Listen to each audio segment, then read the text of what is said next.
ASMR video. Okay, so I think most of us had a dream to live in a very large city or in a megacity. Megacity cities that have more than 10 million inhabitants.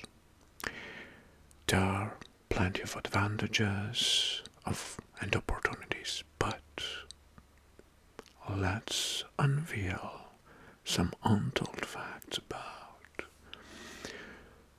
like hidden economies, slum populations, scarcity of diverse things, crime rate, and so on. And I gathered here a lot of untold facts about megacities. So stay close. Another interesting ASMR topic. Well, while much is known about their size and influence, some lesser known facts may impact cities and megacities and reveal some challenges, especially in the few past years. First one is hidden economies. Many megacities have thriving informal economies. In cities like Lagos, from Nigeria example, the informal sector provides employment for millions of people, often outspanning the formal economy. And this includes street vendors, informal transportation systems, and unregulated markets. Well, this is an advantage, but the second one is about the water scarcity. And water can be a very big problem, especially in megacities, because despite their massive population, many megacities face severe water shortages. One of the examples is Sao Paulo. Brazil nearly ran out of water during the major drought in 2015. Infrastructure challenges and climate changes exacerbate these issues, making the water a critical concern in some megacities. Well, the third fact is slum population. Well, a significant portion of megacity residents live in slums or informal settlements.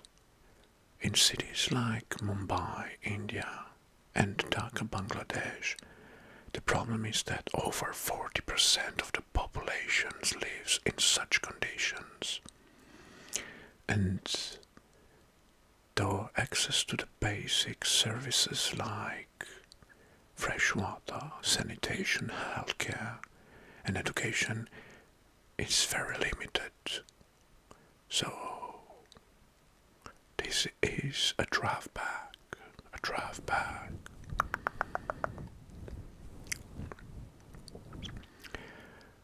Well, environmental footprints. Megacities have enormous environmental impacts, particularly in terms of air pollution. Examples: Beijing, Mexico City, and New Delhi frequently experiences air quality levels that are hazardous to human health. the past few years, efforts to reduce the pollutions, such as promoting public transportations or imposing even restriction on vehicles, are ongoing and challenging due to the rapid urban growth. Well, if you think about living in a megacity, you will live in a place with high population density, and some megacities have extreme population densities. For example, Dhaka, Bangladesh has a density of 44,000 people per square mile, the highest density in the world, 44,000 people per square mile. It's like having a small city on every square mile. This leads to overcrowded living conditions and immense pressure on public services and infrastructure. Well, this will lead, for example, to traffic congestions more frequently. Traffic jams are daily and a reality in megacities, with some of the worst congestions that can be found in, for example, Bangkok, Thailand, and Jakarta, Indonesia. In some cases, commuters can spend several hours a day stuck in traffic, and no one wants that. This will lead to lower productivity, high-level stress, and increased pollution.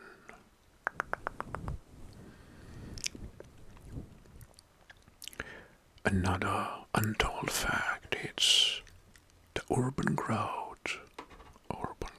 So it's documented.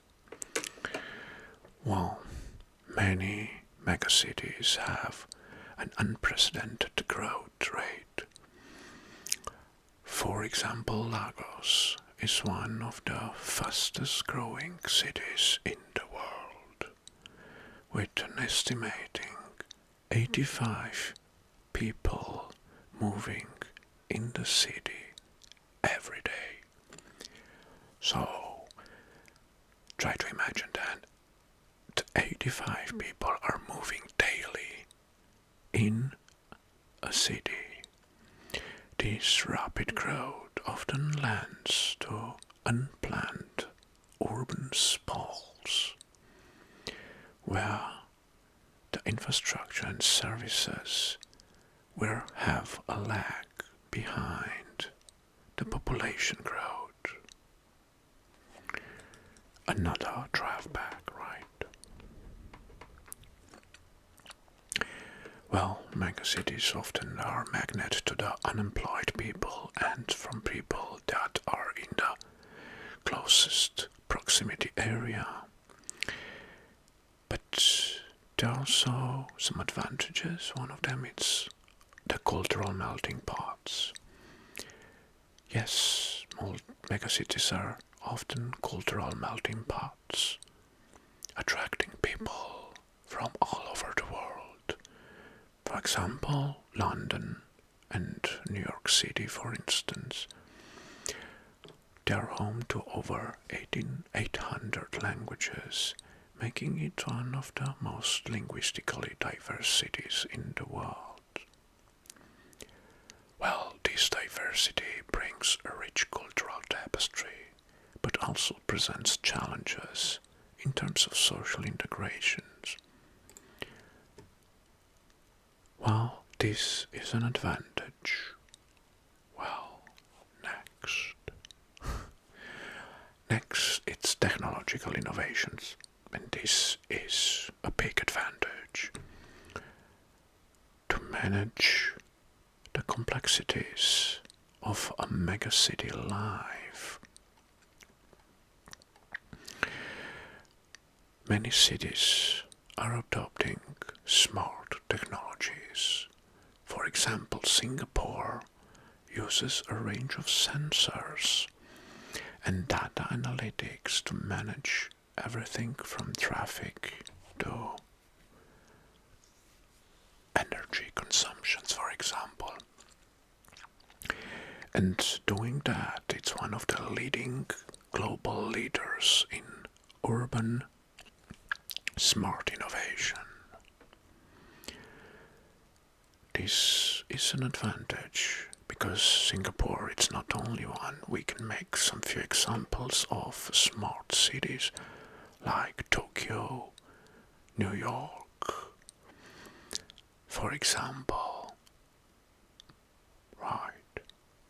Next will be another drawback or a disadvantage.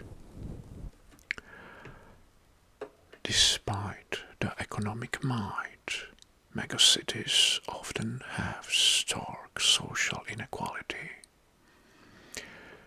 Wealthy districts with luxury housing and high-end services exist along impoverished area with limited access to services and resources. For example, in cities like Sao Paulo, the contrast between the rich and the poor are particularly striking.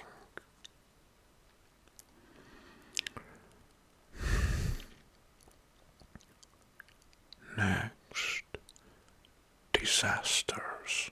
Yes, megacities, yes, they are vulnerable to natural disaster due to their size and density. Tokyo, for example, lies on multiple seismic fault lines, making it prone to earthquakes. The sheer number of people and the concentration of infrastructures in these cities make disasters and the response critical and challenging.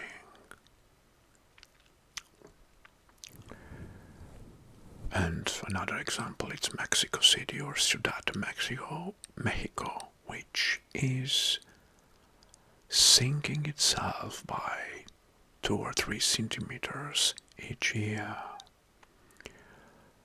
Urban wildlife. Surprisingly, megacities can be home to a variety of wildlife. For example, because of the size and some areas have expanded into the wild and many animals, for example leopards, are not renowned to roam the outskirts of Mumbai, for example, while coyotes are common parts in Los Angeles. I think it's coyotes. I say coyotes. Sorry, coyotes. The adaptation of wildlife to urban environments is a testing challenge, and especially in densely populated area or outskirts of megacities. Many megacities have vast underground economies, from black markets, for example, to unofficial trade networks. In places, for example, like London or Buenos Aires, these economies are often essential for survival, providing goods and services that a formal economy cannot. Okay, and the last fact, it's related to the climate change. Many megacities are grappling with the effects of the climate change, particularly in the rising sea levels, so particularly with rising sea levels. One of the examples is Tokyo and Jakarta.